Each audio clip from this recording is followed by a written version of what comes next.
So tell me about the this book that you're reading, this fasting book. Tell me about it, because I I need to buy finished it. reading this book, which is The Transformational Power of Fasting, by Stephen Bernard. I'm not exactly sure how you say his name. I probably said it wrong. But I read this book. This was the first book I read. And it was like amazing and changed my view of fasting, because it's about the spiritual, physical, emotional, like reasons of fasting. Yeah. And about like why you should do it and making sure you're doing it for the right reasons. And when I read this book, I realized like I wasn't doing it for the right reasons necessarily. And one of the reasons that I was doing it initially when I started my fasting journey was for weight loss. And like weight loss as a goal for fasting is fine if you're overweight or you want to be more healthy, but I wasn't doing it to be more healthy. I was doing it because I believed that if I was slimmer and skinnier, that I'd be more loved, that people would love me more. So this book like helped me realize that, because it talks about basically setting goals for your fasting, and it has this list of questions for you to basically go through and ask yourself. So that was really amazing. Like I'm trying to get an example of one of the questions. So like for me, like when I my first ever experience with fasting was just to fast before I did Cambo. So obviously Cambo being the secretion from a frog, and you put it into your bloodstream and it makes you purge. It's totally it doesn't make your mind do anything. It's not loads of people think it's like makes you trip. Doesn't make it doesn't make you trip, it just makes you purge. But in order to do that, I was told by like the shaman I had to fast. And it was a Thursday evening I was doing the session, so I had to wake up that morning and just not eat anything. And I found that kind of difficult, and it was only till the evening. And then I remember a friend of mine called Rasta J on Instagram. He was talking about a Hindu celebration called Ekadashi. I think I'm pronouncing that right. Yeah. Which means 11, and it's the 11th day in the lunar calendar, I believe, or the lunar cycle. And he was talking about it's a great day to fast, and basically just to either have just fruits or to have just water, and not to eat for basically a set amount of time, which is normally about 24 hours once a month. And I started doing that, and I think you've done a few Ekadashis, right? Yeah, I was doing it with you at the start. I was definitely doing it at the start of, I can't remember when I was doing it, but I was doing it consistently, but then I haven't done it for a while now. Yeah, it's to do with like the moon phases, and yeah, it's really good, really good practice. And obviously that practice brings in kind of more the spiritual aspect as well, because you know, you're aligning yourself apparently with the universe at a certain time. I like to think of it as like the angels or the mystic beings in the universe. It's like the veil is lifted on this day, and when your stomach is empty and your body isn't processing any food, you can have a better communion and communicate with the universe a lot more. It can, like, the universe can step into you a lot more. Like this clear vessel for like your intuition and like messages to come through. Like for me, that's the like main thing that I feel when I'm fasting, is like that mental clarity that you get. It's so like you feel sharp, you feel like you have a little bit of detox depending on how long you do it. Like if you're just doing short fasts, maybe you have like an hour or two of detoxing or feeling a little bit unsteady, but after that you feel like the best you've ever felt. You're definitely you go through because it makes, do you know what I realized when I first started is how much our bodies are programmed to believe that you need to eat. So like the morning comes and your body starts to grumble expecting food, and you ride that first wave. You might just lie in bed for 15 minutes feeling a little bit lightheaded. Lunchtime comes, the same thing happens, and dinner. But once you ride that first wave, you go into a very clear, it's almost like you're on some kind of class A drug. That's how I explain it. It's very clear, full of energy. And you also have this kind of profound sense of like, wow, like I'm in control of my body. My body is not in control of me, because I've just gone past what my body was talking to me, saying I need food, and I said no. And yeah, especially, and then obviously when you're doing that on Ekadashi, when the universe is aligned, it's very powerful. Yeah, I read, so when I was in Portugal, I was reading the works of Arnold Ehret, and he is like the original Dr. Sebi. Like he's amazing, and he has a book called Rational Fasting and another one called The Mucusless Diet Healing System. And I started reading his works, and he was literally saying like breakfast is like the biggest con in our like society. Like it's not normal for people to eat before 10 o'clock. Like it's such a, like breakfast is not a natural thing for us to consume. And if you look in the media and like how we've had breakfast portrayed to us, they say it's the most important meal of the day. If you skip breakfast, you're going to get fat, like, and things like that. You actually put on weight if you skip breakfast. How the fuck, how does that make any sense, that skipping a meal would make you on weight? And if you look at all the breakfast foods, look at how bad all the breakfast foods are for you. Bread, gluten, cereals packed with sugar, milk, dairy. Like the breakfast foods that are branded for us are so bad. Most people don't even realize it. Breakfast means break fast. You know, just that simple. When someone told me that, I was like, oh man. Yeah. You know, and I'm guessing that kind of means to break the fast of since last night, right? Since you've had such a long period. Yeah, so like a 12-hour or more, you've been fasting overnight, your body's detoxing. Like in the morning, the first thing you should be doing is drinking a huge glass of water. And if you are going to eat, it should be fruit.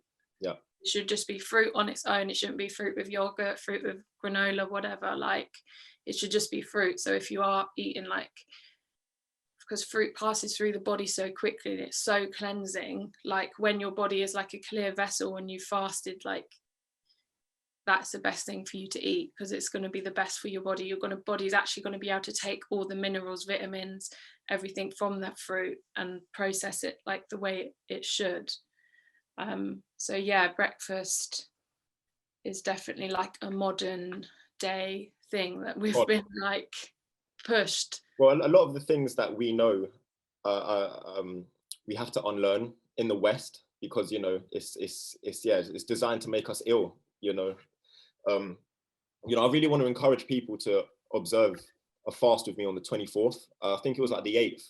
I returned to Instagram and I did a fast, and I was documenting kind of my energy, and a lot of people were like, you know, I really want to try this. But I know that some people have a little bit of fear right now, thinking, is it actually safe or healthy? And so yeah, I just wanted to really bring you on, because I know that you have so much information about, you know, maybe more about the science of it. If you could just talk a little bit about like how you feel once you've observed a fast, and also what actually happens to the body. Well, firstly, most people can fast for 40 days. Like if you just started now, you could fast for 40 days probably. The average person can, unless you're seriously sick and unhealthy and have a really bad diet. Right now, everyone can fast for 40 days. So doing 1 or 2 days is not gonna do any damage. But what people get scared of is, so people, if they don't know about fasting, they start fasting, they start feeling really bad, maybe like a day, 2 days in, depending on how long you do it. They start feeling really bad, and they think it's because they haven't eaten. And it's not because they haven't eaten, it's because the body is finally detoxing. So what they've experienced is the detox, and everything they've done in their body's trying to flush it out. It's not from eating. But what some people do is when they start feeling that, they eat. Yeah. And when they eat, their body stops detoxing, and so suddenly they feel better. So people think, oh, okay, I just needed to eat. I was feeling so rubbish because I hadn't eaten. That's not what it is. It's because the body then stops the detox processing. So, and that's like one of the worst things you can do on a fast. Like if you do a 5-day fast or something, day 3 is when the detox really starts happening. And this is like the best time your body's actually getting rid of everything. So if you eat and stop that, all this stuff is now in your circulation, and it hasn't actually got the chance to leave your body. So people get scared because they experience these detox systems. It's symptoms, and it's not from not eating, it's just from detoxing. But also like an amazing thing that happens when you fast for even 12 to like 24 hours is your body starts this process. It's called or I think I'm saying it right, autophagy. And it's basically, it literally translates to like cell eat cell. So basically all the good cells in your body, all the broken ones, all the damaged ones, all the old ones, your good cells start eating those bad cells. Yes. So your body is like literally renewing itself. So it's like amazing for anti-aging, amazing for just like general health, all of this kind of stuff. I remember seeing Dick Gregory talking about this once, because he used to fast very militantly, and he said it's like when you comb your hair and you see the brush, there's hairs in the brush, and what bad hairs, yeah. But they're the dead hairs, and the body is just. And what happens is, like when you're fasting, the good cells, like you just said, it just eats away all the bad cells, the cancers, the problems. It just eats away at that, and it's not like the acid of your stomach eating away the walls of your stomach. It's not dangerous. It's literally how the body rejuvenates itself. So that's crazy. That, what was the word you said roughly? Is with the A? Autophagy. Autophagy. AUTOFHAGY. Yeah, so it starts doing that. So it starts like basically doing a spring clean of your body and getting rid of all the crap and like rubbish cells and replacing them and with the healthy ones. So that starts happening. Even you don't have to do a long fast for that. That literally can happen when you do intermittent fasting. Yeah. So for people, it's important to say that, because you was talking about, some 3-4 day fast, and that's when it can really start to get amazing for you. But even when you just observe 24 hours, which we're going to do on the 24th, your body goes through such a profound transformation just in them 24 hours. It doesn't have to be, such a long. Me and you might do 3 or 4 days because we've been doing it for a few years. But people think 24 hours sounds scary. 24 hours isn't even missing 3 meals. 24 hours is when you put it like that. It's missing 2 meals. You have your breakfast, you have your lunch. Then say you start your fast at 2 o'clock in the afternoon. You miss your dinner, you miss your breakfast, and then 3 o'clock the next day you eat. You're not even missing 1 whole day of eating. You're missing 2 meals. You can literally, like, when you start doing intermittent fasting and your body gets used to it, you'll find you literally naturally do 24-hour fast without even realizing it. Like, so 24 hours anyone can do. And Arnold Ehret in his book says even if you're really sick, you'll be able to do 2-day fast at least. Because it's really not a lot. When you are sick, I've noticed when I've been ill, if I do fast, your body just feels amazing, because like you said, the bad cells just get eaten away quicker. Instead of because otherwise, our intestine, and especially depending on what you eat and stuff, our bodies are processing such heavy foods all the time, and that's why we can be like tired and stuff. So just to give your body a break for a moment, that's what the 24-hour fast does. It gives you won't detox and experience those symptoms on a 24-hour fast unless you have a really, really, really horrendous diet. But your body and your digestive system will get a break. Yeah. Digestive system takes 12 hours to process food like properly, full way. If it takes 12 hours and we eat 3 meals a day, your body does not have enough time to process that. Yeah. And you get a backlog. You get clogged up. People are literally full of junk and like crap. And so when you take that 24 hours, you give your body some time to rest and to process all of that stuff that you've been putting into it. Yeah. And think about how much energy the digestive system uses up. It literally starts from like the top of your body to the bottom, and it's constantly working and doing something, especially if you're eating bad foods. Like your body's working overtime to deal with those things. So when you fast and give your body a rest and it's not working the digestive system, suddenly your body has all this energy to either use for like creativity, like other things, exercise, and your body has this energy and it can go to healing. Wow. So your body will start healing parts that are having issues that it wasn't able to deal with before because it was too busy like digesting food. So that's it. When you explain it, it's just so simple. That's the simple.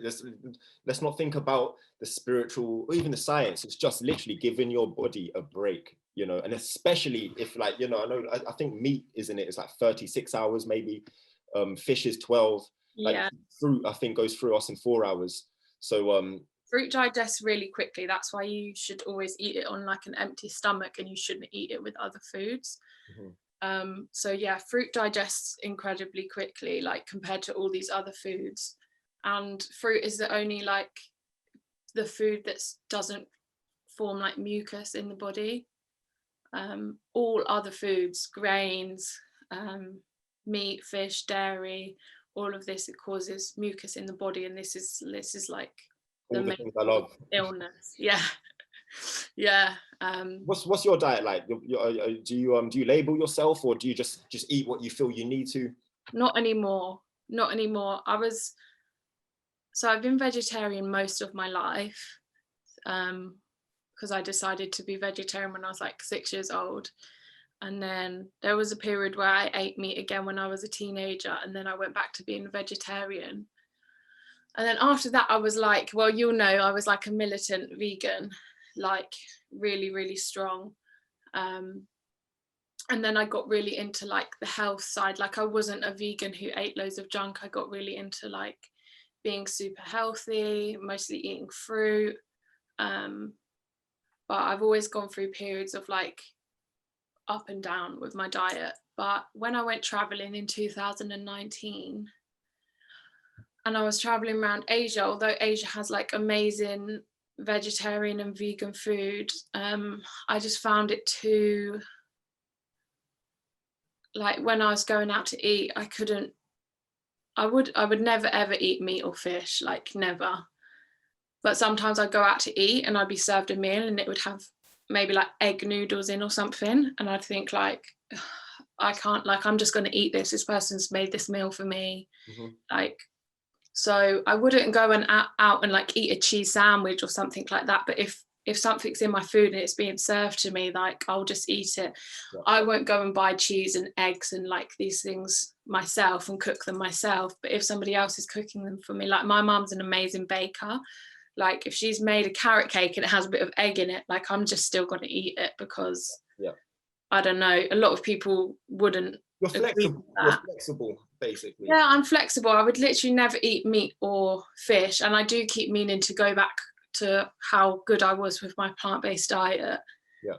But yeah, I'm just not as like strict as I was with it. Yeah, okay. So I'm kind of like, yeah, I don't really like having a label anymore, because it's like if you've been vegan 20 years and then you accidentally eat a piece of cheese, what, are you not a vegan anymore? Like, how many vegans I know that have like leather sofas and stuff, and exactly. They don't realize that, you know, apparently vegan actually is a lifestyle. It's not just to do with the diet. So you know, they'll be talking about like save the animals while wearing leather Dr. Martens. So it's just about honoring what your body needs. And like right now, you know, you're to me a trailblazer in this whole field of health and being healthy. And I think it's just about being honest as well. I see so many people's Instagram that's just like one-sided. Yeah. Like, you know, they act like all they eat all day is this and that. And then I've met them in person or whatever, and they're not like that at all. You know, it's so like, I'm just not with the fakeness. Like, just be honest and just... It's like, I don't know if you saw on my Instagram yesterday, I had loads of prawns and I was like pretending that the prawns were alive, and I'm just like, I'm real with it, man. I know what I'm doing, and I have to be honest and truthful, you know. And by being authentic, people actually reflect to us naturally, instead of going, this is the way it has to be, man, save the world, like it's too much. Yeah, and I don't like, yeah, I just think people shouldn't, like, especially in like COVID times, what I've seen is a lot of people who claim to know things, and it's like, how can you, like, I don't know, especially like I experienced this in Portugal, like people talking about, I don't know what's going to happen in the next year, and it's like nobody knows. And so many of these people who have said these things, they've said like the 21st of December, like I don't know if you were like aware of that date, but that was like a really big deal for a lot of people, and a lot of people saying something really big. Aquarius, yeah, it's a big thing. people were claiming that this is going to happen, and then nothing. Obviously, yeah, we moved into the age of Aquarius, blah blah blah, but nothing really like big happened. And no one wants to put their hands up and say, oh, you know what, I was wrong, like that didn't happen. Like people just, yeah. And I think it's the same with like food. Not the same diet works for everyone. You have to find what works with your natural rhythms and your bodies. Like it's really unfair to ask a person who lives in, say, Iceland, where they have like really no like fruit and stuff like this, to be a vegan. Like it would be very hard to be a vegan in Iceland. Like their diet is mostly fish. Like they're a very small cold island. Like they have trouble like growing vegetables and fruit. Like all of that stuff is imported. That's why it's so expensive there. So it's like, how can, you know, being able to choose your diet is a privilege that not everybody is able to. I love what you just said. Being able to choose your diet is a privilege, and it really is. And it's maybe a privilege of these first world countries that we're in. Do you think you can choose your diet when you're living in a metal shed? You know, so we actually have the opportunity to really be able to explore our spirituality and our biology, and to be free. And we're not on the very edge of survival mode like maybe some people are in other parts of the world. That just really hit me. We have the, what was that? We have the choice to. We have the privilege to choose our diet. Yeah. And it is a privilege. I can afford to go to the shops and buy like spirulina and these kind of nice things, you know, but not everybody can. Yeah. There ain't no spirulina in Lidl, boy. Trust me. And so I'll be there though soon. But yeah, it's wow. But this is why fasting is so great though, because fasting don't need any money. You know, you just need discipline to do fasting. That's why it's so great, and that's why it's a tool that everybody should have available to them. Because like when I'm traveling, if I'm in an airport and all there is around me is like Burger King or like whatever, I can just say, it's cool, like I'm gonna fast, like, and wait till I have some. It's funny you said that, man. I'll round it up with a quick story of when this is the moment I realized how powerful I was as a sentient being, and I'd controlled my biology. And so I used to fast whenever there was a full moon or a new moon. This is before I knew about Ekadashi and fasting the 11th day after the new moon, apparently. So it was like a full moon, and I had booked a job on the day to go to Milan. And I was like, all right, cool. But I'd already started to fast. And I don't have much money. And normally when I'm in an airport, I don't have much money, and I'm desperate just to go into Wetherspoons and get like a little breakfast. And this one time I happened to have hundreds of pounds in my account, and I'm sitting in the airport, and I decided I'm not gonna eat nothing. And in the airport is the environment, everyone's stuffing their face. It's like gluttony, isn't it? It's like greedy energy. Everyone's just eating so much. And I was sitting there, and I went past the hungry feeling, and suddenly I went into a very clear state. Obviously my vibration must have lifted, where I was just empty, and the universe had kind of maybe stepped into my space a bit. And I remember going to Milan, I did the job, flew back, hadn't ate nothing. It was like 48 hours. And in that moment, I realized, whoa, you know, this is a tool that I'm going to be able to use for the rest of my life. You know, me and 5am, my company, we're about to do a job on the day of Ekadashi, the 24th, and all three of us are going to fast. And I just said to watch the clients are going to want to book us straight away, because we are going to be vibrating so high. You know, when you're fasting as well, it's like, let's get the job done. There's no time to like the boom, boom, boom, boom, boom. Yeah, you're not thinking about food. You're not eating, preparing, sorting out food. You have all this time like available to you. It's so great. Yeah. What would you say just to round this up, to give encouragement to like, so the most ordinary brothers in the ends, people that are about to step into this for the first time? I've got a lot of friends that are, for instance, Muslim, and they've done fasts with Ramadan?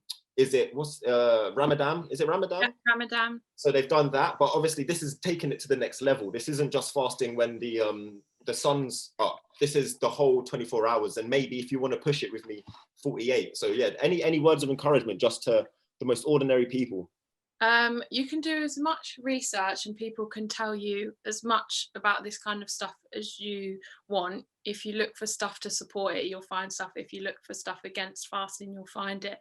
The best thing you can do, you have a body to experiment with for what feels good for you. If you don't like it, that was 24 hours of your life you don't have to do again. But think about the potential of what you could unlock by just trying it. Wow. By just trying it. And also, fasting is not a new thing. It's not a trend. It's something we've done since the beginning of time. In all religions, there is some kind of fasting practice. If, regardless of what your beliefs are about the world, if we were cavemen, cave women, whatever, we would have gone through periods of fasting and famine, and we would have gone through periods of like feasting. So our bodies are designed to be able to fast. As I said, the average person, if they started a fast today, could go on to fast for 40 days. So just try it, because what's the worst that can happen? And the only way you can truly know something is for when you try it yourself and experience it yourself. I can sit here and tell you how amazing fasting is and what it's done for me, or you could just try it for 24 hours and see. And if you don't like it, you never have to do it again. But think about all the things you could unlock. You know, we're designed to fast, and just doing it, you're gonna feel so amazing, and so much stuff is going to come through. So you have this body to experiment with, so just try it. Yeah. It's literally all there is. Like, create the action and create the cause just to make it happen. And I know that, you know, anyone watching this, I'm sure you'll be there to support if in the DMs or anything, you know. I'm there. Yeah, for sure. You know, we're doing it together, and also you don't have to just do it on the 24th. And apparently a beautiful day to fast, if you ever just want to do it, is the day that you was born. So the actual day that you was born on is a great day to fast, apparently. So like for me, it was a Monday. So like if I ever wanted to fast, I'll just do it. I'll take a day off. You know, I smoke and I don't eat the best diet. So I really want to try and do at least once a month, you know, or and more. And then moving forward, I want to try and do like maybe a week just on water. And kind of push it, but like you said, everyone just needs to follow their own instinct and biology. Yeah, for sure. And just try it. Like you can like people do this thing where they just research and then they never get around to trying it. It's like self-help books. You read all these self-help books, but are you actually implementing it? You know, just try it. Stop kind of learning about it and just do it and feel that have the experience yourself. And once you've done it, you know, we're just humans, like collecting experiences. It's like once you've done one 24-hour fast, you will never ever be someone who's not fasted again. You'll always be that person who's fasted for a day. You know, we're just collecting this experiences. You'll never be someone who's not fasted, you know. So challenge yourself, you know. Like you said, it does take a bit of discipline, and hopefully everything you said about it's a mental thing, isn't it? It's a mental thing, and just be prepared for some belly rumbles maybe for the first few hours, but know exactly what it is. Belly rumble is a sigh of relief. It's not asking for more food. Yes. When your belly rumbles, it's a sigh of relief, saying, and it's processing. So when you hear that rumble, it's a good thing. It's like when my stomach rumbles, I just literally, I envision all the bad cancers or problems that could be manifesting, just being eaten away and like eroding. So it's again, it's your perception. If you think it's a negative thing, it's going to be negative. If you know this is a very benevolent, positive thing happening right now, you're winning. And don't make it hell before you've done it. You know, some people are like, it's going to be so hard. It's going to be so difficult. Like you're already making it hell before you've even done it. Just go into it with an open mind, a positive mind, say some positive affirmations, drink plenty of water, and you'll be fine. You'll be really fine. And like, there's loads of people out there to like help you and support you. You're incredible, and thank you for all the work you've done. You know, you've had to be a trailblazer, stand on your own, and do a lot of this, no doubt. And I'm type 1 diabetic. Like I've been told I could not fast by doctors, and this year I fasted for 5 days, no food. And we was told you couldn't do Cambo, and you were straight there puking right beside me. Yeah, I've been told I can't do this, I can't do that. Yeah, just do it, just try it. This is what I'm saying. You can research, but until you try it, you won't know. So. Yeah. Let's win.